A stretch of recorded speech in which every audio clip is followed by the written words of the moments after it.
speaking of social media, let's head on to Instagram. You're so good A at this, by the few, way. You are so fucking oh, good at thank you. this.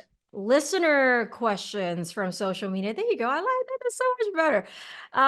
All right. John_Fink on Instagram. He says there was a report about Liv possibly buying home courses for teams. If this does happen, how does it change the landscape of Liv? Scotty King on the X also chimed in and said, how will the new topic of Liv buying up courses around the world for each team work? Do you think it's doable? And is the marketing strategy going to be like a pro sport team for sponsors? I think the big long-term picture, and they're optimistic, they're aggressive, but I think they're going to come to fruition because of my belief in the product, is that these teams, I know they don't like us using the word franchises, these clubs will develop their identities in their home base. They will develop these golf courses, whether it be an existing course that becomes purchased by the team or building a course, and those will become their home facilities, their home fields. And if 20 years down the road, there's going to be a point where maybe all 14 events are played at these courses, and every team will have a home event. You'll have people be able to come there to experience the course, to experience the top golf type thing, to have a little taste of Live, to get the best instruction in the world, to see the guys when they're home practicing, and just to play golf. It's a home field. It's just like a training site for any professional sports Absolutely. league. It's exactly what Yeah. it is, and I was they just should about to have it. say it's kind of like it's like football, right? You have the FCs and they have their own stadiums, they have their own Yeah. training grounds, and people come and they play home games, away games. And then you have fans that are a bit more biased towards that team. Let's say there's one in Dallas, where the Crushers are. It's going to be very pro Crushers. And then if you Right. have a rivalry between the Ripper Boys or something, and they'll be like kind of it'll be similar to what we had in Adelaide in the sense of like South Africa versus Australia type dynamic.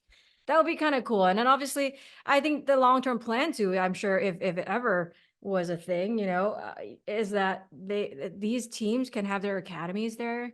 They can have, the possibilities are endless. I think Yeah. if that were to be the case. Yeah. All right, moving forward. Boodby Would on be. Instagram. Would be or We've not played would be. 120. Would be. Would be or not would be. He or she says we've played 126 different holes so far this season. What has been your favorite and most memorable one, and why? Another one from him or her: with the trade window open, who would you pick as your dream team? What would you name your team? That's a good one, actually. Your turn to answer first. Most memorable hole. Wow. I have to say 18th in Adelaide. Really?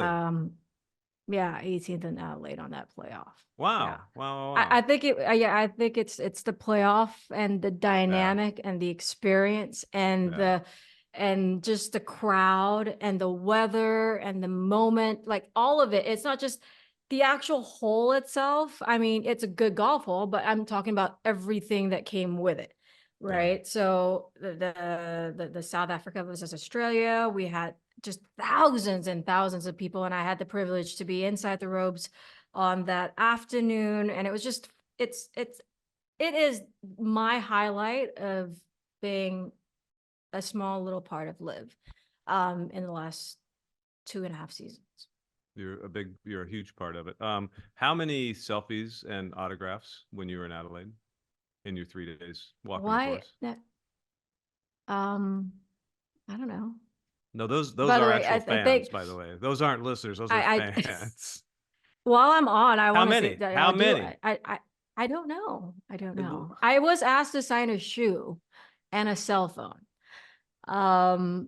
Nice. That's it was so weird because I was walking and like all these people were like, "Suzanne, sign this." And I'm like, "God, you realize I'm not playing in this, right? Like the players are behind me. You can wait for the players. They're behind me. They're behind me." And I kept going like, "No, I mean this. Well, why are you asking me to sign it?" Anyways, it was such a great experience, and thank you to everyone who came up to say hi to both of us, as well as Dom and everyone else on our broadcast team. Oh, We being loved you guys in selfless. Australia. I signed No, two we auto loved you I guys in signed two Australia. autographs. One was to check into the hotel and one was to check out. Um, who would my favorite hole is the party hole. That to me answered itself. Oh yeah, That's where I yeah, belong. That's where I belong, 12th hole. yeah. But who's your dream team? Who would be your dream team? Yeah. You first. I answered first last time. You're first. Your dream team. I would go Joaquin, Yeah. Brooks, Yeah. Cam, Yeah. and probably DJ.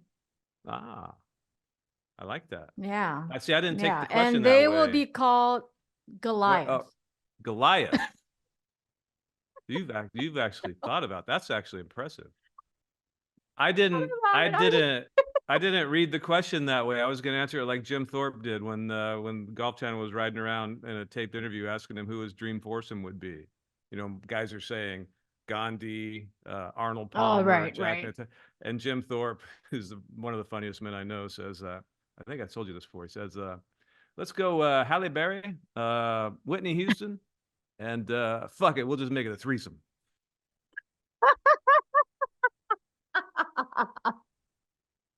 And I don't know what that team would be called. No, yeah, Jim Ah. Thorpe. He's still with us. Thank God. He's a classic. Uh, My dream team would be Terrell Hatton, ooh. just for the sheer entertainment of hanging with him. Phil Mickelson, because I always feel smarter when I'm with him. And then my absolute, I can't say my absolute favorite player because they're all my favorites, but the guy I've really latched on to the message, or not the message, the just kind of the phenomena of who he is and what he's accomplishing and maturing at 48 years old to play his best golf, and that's Dicky B. Yeah. Oh, yes, Dicky Yeah. B, which, by the way, he might be our next guest He might next be our next week. guest, Dicky B. So I if just think you he's becoming a little bit of a folk hero out there in our little Blandemonium, micro baby. universe. That would be the name of the team, Blandemonium, hands Blandemonium. Yeah. down. By Yeah. the way, we do have Dicky B on for next week. So if you think of any questions you'd like to ask him, hit us up on FTH_live golf.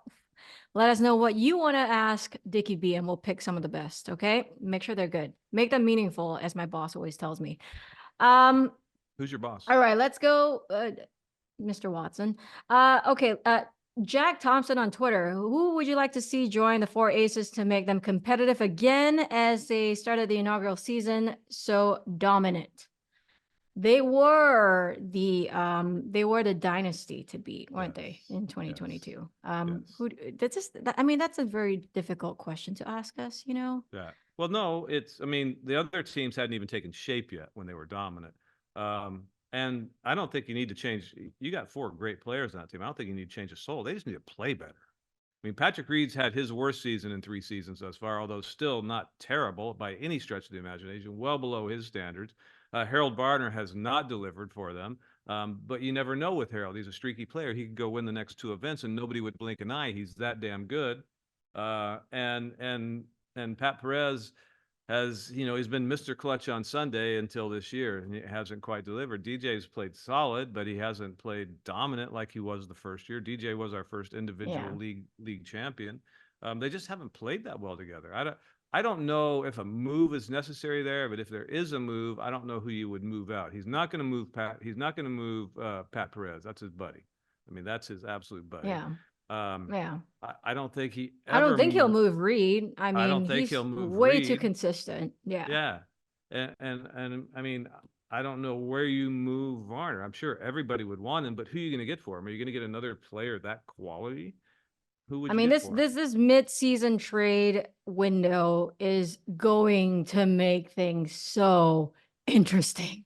Yes. It's like drama in the Big Brother house. Like, who's gonna go? Who's not happy? I mean, to be honest, like even being on site, you can't tell. You can never tell who's unhappy, who's happy, who wants to get traded. So we have no idea who is going to be traded, who's not happy. So it'll be really interesting. It'll come as a surprise for us as it will be for you, should there be any trades. It's amazing how many kind of tidbits and rumors you can hear standing around the luggage carousel in Newark, New Jersey, absolutely sleep deprived, with a dozen or so players, a dozen or so caddies, a couple of dozen team organization members of some of those potential disgruntled captains or disgruntled players. I got an earful yesterday and I loved it, and I can't say a word about it because you can't do that. It's all right. I'll text you after. Yeah. Okay, I love this one. Walker.magnum. What a great name on Instagram. Who is the worst coworker to spend a rain delay with? And why is it Dom? I don't know why he said that. That's exactly what it reads. All right, you go. You go. Uh, I don't know. I can't think of anyone. I would love to be stuck in a rain delay with any of you.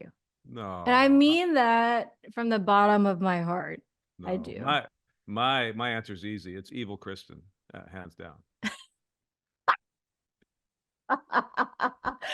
We love you, Mosier. We We love have you. we have sweet Kristen and evil Kristen. They basically keep all of us in line. And evil Kristen never waves at me with more than one finger. I love the way she greets me, though. I can't say it on air.